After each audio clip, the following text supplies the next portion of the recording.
lot of paper, but it's not that long.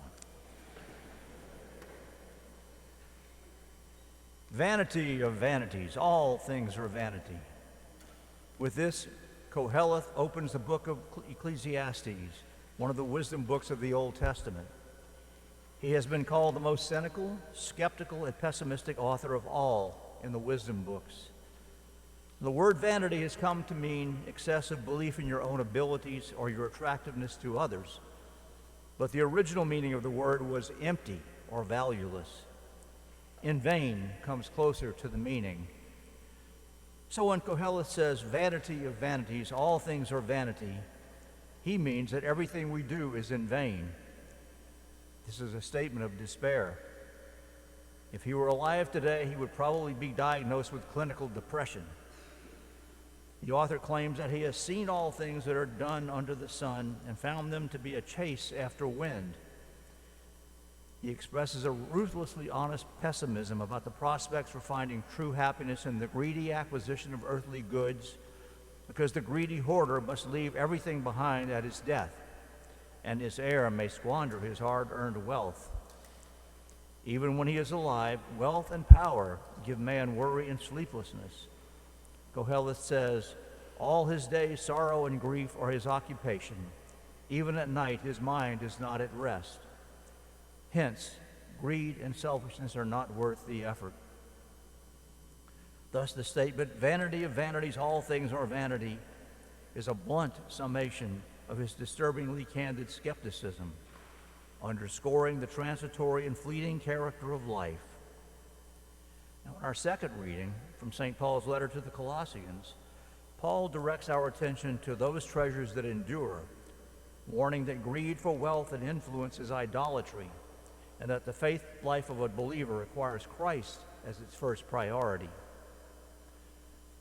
Baptism is our participation in the death and resurrection of Jesus. Paul reminds us that since we have been raised with Christ through baptism and are going in a heavenly direction, we, quote, put to death immorality, impurity, passion, evil desire, and the greed that is idolatry. The desires of the human heart cannot be satisfied with what is here today and gone tomorrow, because we have been made for what is above. For Paul, the whole process of joining Christ in glory revolves around taking off our old self with its practices and putting on the new self, which is being renewed in the image of its Creator. Although power, influence, and possessions come and go, our new self will endure because it is grounded in the power of the risen Lord. Today's gospel draws together the thoughts of the first two readings and gives them precision. What we are presented with is the greed behind a property dispute. The Jewish rabbis were often asked to settle disputes among their countrymen and judge cases using the Mosaic law as given in the Torah, the Jewish book of civil, religious, and liturgical laws. In matters concerning the distribution of property in a family with 2 children, the Torah granted 2/3 of the wealth to the elder son and 1/3 to the younger. If there were several sons, the firstborn would receive double the inheritance of his younger brothers and would then have to serve as the patriarch of the family and the executor of his father's estate. In the case related to today's gospel, either the older brother had delayed the partition of property or the younger brother was just being greedy. But Jesus refused to be an arbitrator in this property dispute between 2 brothers because he had come to bring people to God by preaching the good news of God's forgiving and sharing love. But he used the occasion as a teachable moment, instructing the audience on the folly of greed and selfishness. Jesus presents them with a parable about a wealthy man who had very fertile land that produced a harvest that would not fit in his existing storage barns. Instead of sharing the overabundance, he decides to tear down his barns and build much larger barns to hoard his crops. He is self-absorbed, self-satisfied, and says to himself, I have all this wealth stored up for many years to come. I can sit back, rest, eat, drink, and be merry. But God speaks up and tells him that he is a fool. that he will die that night and all his stored up wealth will be left behind. God asks him, "Who will own all of this that you left behind?" The gospel passage closes with, "Thus will it be for all who store up treasures for themselves, but are not rich in what matters to God." Jesus said God called him a fool because, number one, he forgot the truth that God was the real owner of all his possessions and blessings, and he was only God's steward or manager. Instead, he was focused on himself and was selfish to the core. He was possessed by his possessions instead of possessing them. In the process, he evicted God from his heart and never thought to thank God for having blessed him with a rich harvest. He was not thankful to God for his blessings. Instead, he considered them as solely the fruit of his own efforts. He did not recognize his possessions as on loan from God, given to him to share with others. He was taken up with worries about his wealth. He was starving to death spiritually in the middle of God's abundance. Jesus said God called him a fool because, number two, he forgot others in need. Because God was absent from his heart, that heart became narrow and constricted with no space left for others. He also forgot that God had given him everything he had, the land, the good growing season, and the excellent harvest, not for himself alone, but for all those around him who were in need. The rich man gave no thought to the poor workers who labored in his field, his poor relatives, or the poor people in his community. The rich man in the parable did not care about others who were suffering. He did not show any regard for the hurting and needy. He did not voice any concern for the well-being of the community in which he lived.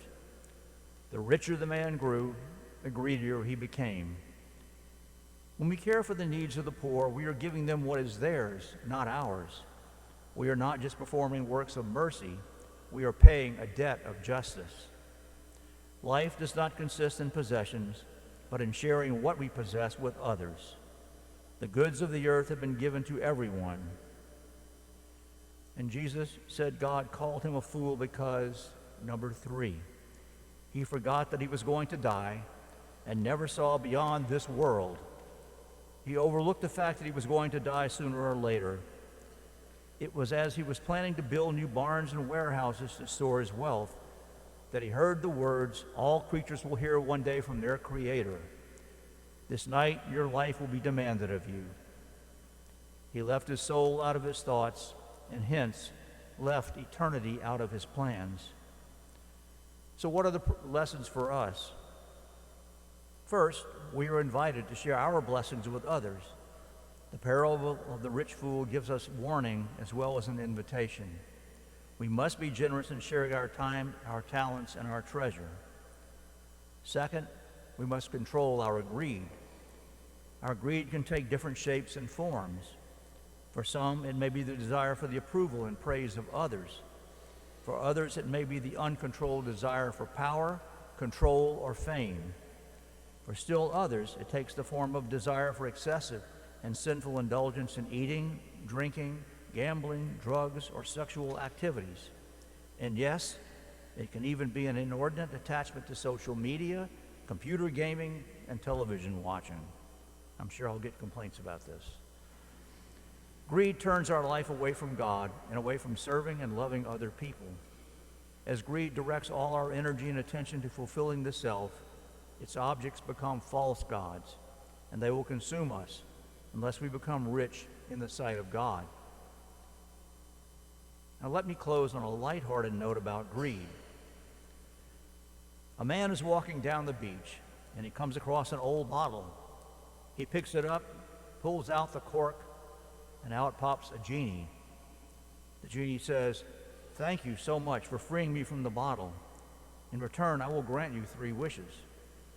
The man says, "Great, I have always dreamed of this, and I know exactly what I want. First, I want $1 billion in a Swiss bank account." Poof! There's a flash of light, and a piece of paper with account numbers appeared in his hand. He continues, "Next, I want a brand new red Ferrari right here." Poof! There is a flash of light, and a bright red, brand new Ferrari appears right next to him. And he continues, finally, I want to be irresistible to women. Poof! There is a flash of light, and he turns into a box of chocolates.